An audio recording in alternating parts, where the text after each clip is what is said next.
बात, भिवाड़ी में कोई भी नशा मुक्ति केंद्र नहीं।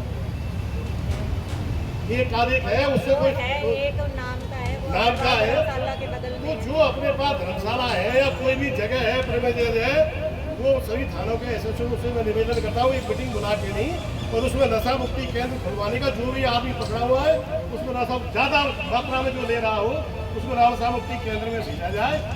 उसका इलाज ही नहीं होगा तो उसको नशा छूटेगा ही नहीं। आपने कुड़िया पकड़ी, नशा ले रहा है, छोड़ दिया, जमानत हो जाएगी। सब प्रक्रिया ऐसी बना रखी है संविधान में, पुलिस पकड़ेगी, कोर्ट ले जाएगी, कोर्ट में समर्पित करेगी, मुंशी मजिस्ट्रेट का काम है कि इसकी ज़िंदगी खराब नहीं है, उसको जमानत मिलेगी।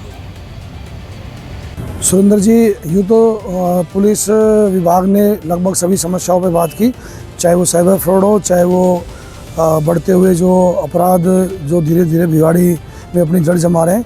लेकिन जो मुख्य विशेष मुद्दा जो यहाँ पे रहा वो नशे का रहा, ख़ास तौर पर जो सूखा नशा जो भिवाड़ी में ही नहीं अब धीरे धीरे ये पूरे ज़िले में और प्रदेश में अपने पैर जमा रहा है, और ख़ासकर हमारे हरियाणा की सीमाओं तक भी।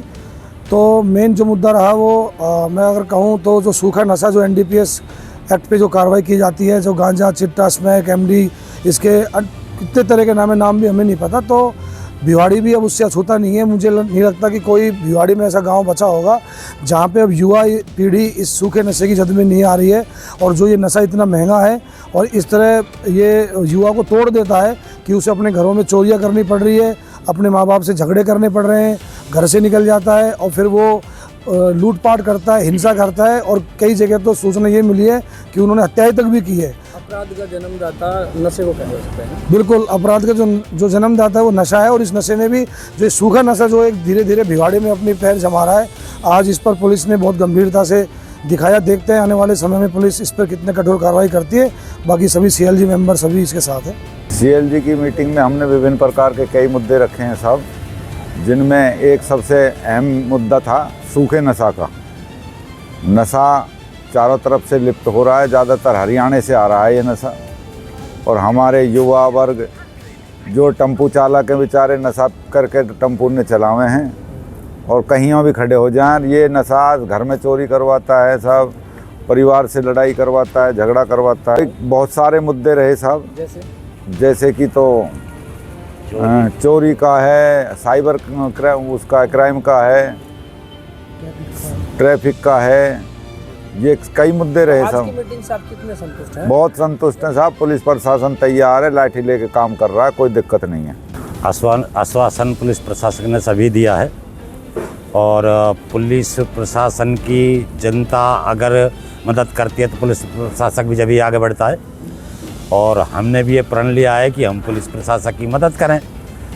नशा के बारे में बता ही दी है सब कुछ, लेकिन जो हमारे हरियाणा से यहाँ आते हैं और हमारे ही लोग उनको संरक्षक देते हैं और वो चोरी करके फरार हो जाते हैं, जैसे मोबाइल चोर करना, फैक्ट्री में छोटी मोटी चोरी करनी है, और हमारे लोगों पर ये मुद्दा आता है। तो इसलिए हम लोगों को सतर्क होना पड़ेगा कि उनको अपन जगह ना दें रहने के लिए, कोई रिश्तेदार बनाना, ये वो बनाना। दूसरी बात यानी कि आज के जो युवा पीढ़ी है नशे में जो चलते पेट्रोल, देखो जो हम जानते भी नहीं, पेट्रोल है और वो खांसी वाली सिरप वगैरह है, और सांप वाला क्रावाइडेक्स है, कुछ ऐसे ही नशे हैं जिनके नाम नहीं जान पाते हम।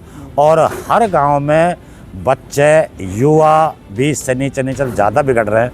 तो ये पूरा आश्वासन दिया है पुलिस प्रशासन ने कि भाई कोई भी समस्या हो आप फ़ोन करें और हम उनको उठाएं ताकि ये रुके, और हम पूरी पुलिस प्रशासक की भी मदद करेंगे, पुलिस प्रशासक हमारी करेगा। आज हमने तीनों थाना क्षेत्र चौपानकी और फेज़ 3 और फूलबाग थाना इलाके के जो CLG सदस्य हैं उनके सभी की हमने मीटिंग ली। हमारे पुलिस मुख्यालय के भी आदेश थे, और हम अब रूटीन में ये मीटिंग्स लेते रहेंगे। कोशिश करेंगे कि लोगों को ज़्यादा से ज़्यादा संपर्क रखकर और हम जुड़ें, और इसमें मुख्य रूप से ट्रैफिक रूल्स के बारे में बताया हमने, ड्रग्स के बारे में अवेयरनेस ज़्यादा से ज़्यादा सहयोग करके और इसके खिलाफ़, इस बुराई के खिलाफ़ कार्रवाई करें। औद्योगिक क्षेत्र है यहाँ पर, और इसमें बाहर के लोगों के सत्यापन के बारे में भी बात हुई हमें, टेनेंट वेरिफिकेशन और जो कैजुअल लेबर्स हैं उसका हम ज़्यादा से ज़्यादा वेरिफिकेशन करके और लोगों को जागरूक करके ये बताएं। नशे को लेकर भी बातें चली, जो सूखा नशा है वो सबसे ज़्यादा समाज में एक गंभीर विषय है और अपना जो क्षेत्र है वो हरियाणा से भी लगता हुआ है, मेवात क्षेत्र से भी लगता हुआ है, तो इसको लेकर के भी क्या कुछ अपने पास में विषय आए? हाँ, कुछ सदस्यों ने ये बताया कि ड्रग्स की एक समस्या है, तो हमने भी इसमें पिछले साल के मुकाबले इस साल ज़्यादा कार्रवाई की है। फिर भी हम और लगातार सतत इसमें प्रयास करेंगे कि ये ड्रग्स के खिलाफ जो कार्रवाई है उसको और अधिक प्रभावी रूप से किया जा सके।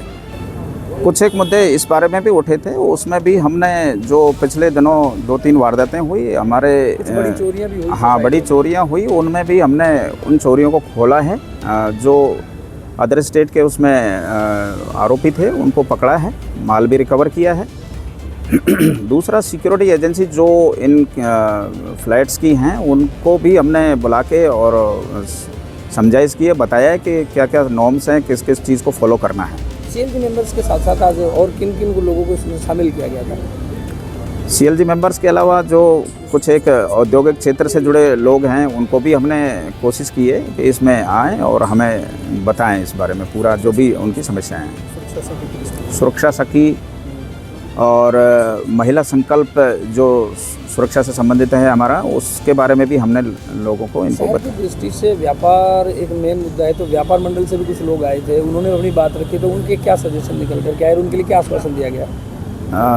औद्योगिक नगरी है भिवाड़ी और इसमें सुरक्षित और शांत वातावरण उपलब्ध कराना एक पुलिस की महती जिम्मेदारी है। लोगों ने इसी मुद्दे को बताया कि यहाँ पर एक अपराध मुक्त और ऐसा सिक्योरिटी का एनवायरनमेंट बने जो सुरक्षित रूप से लोगों का यहाँ पर निवेश आ सके। ये मेन मुख्य रूप से मुद्दा था। आज एक बहुत इम्पोर्टेंट मीटिंग रही। हमारे चैनल के माध्यम से आप क्या संदेश देना चाहेंगे समस्त क्षेत्रवासियों को, समस्त पुलिस जिला भिवाड़ी को या अपने रेजिडेंट्स जो हैं उन सबको? मेरा भिवाड़ी के सभी नागरिकों से यही रिक्वेस्ट रहेगा कि वो ज़्यादा से ज़्यादा हमें सूचनाएं प्रेषण करके और ये बताएं कि ड्रग्स का हम कैसे उन्मूलन यहाँ से कर सकते हैं। एक ट्रैफिक रूल्स के बारे में भी हमने लोगों को बताया कि ज़्यादा से ज़्यादा अवेयरनेस लोगों में फैलाएं। दूसरा, टेनेंट वेरिफिकेशन के बारे में, महिला सुरक्षा सखियों को भी हमने ये बताया कि महिलाओं से संबंधित जो अपराध हैं उनमें हम ज़्यादा सा त्वरित कार्रवाई कैसे किया जा सकता है। इसलिए राजकोप सिटीजन ऐप के माध्यम से उसको डाउनलोड करके आप अपनी महती जो ज़रूरत है तुरंत उसको पुलिस की एक्शन है उसको हम अमल में ला सकें। ये 2-3-4 मुद्दे थे जो मुख्य रूप से रहे। Thank you.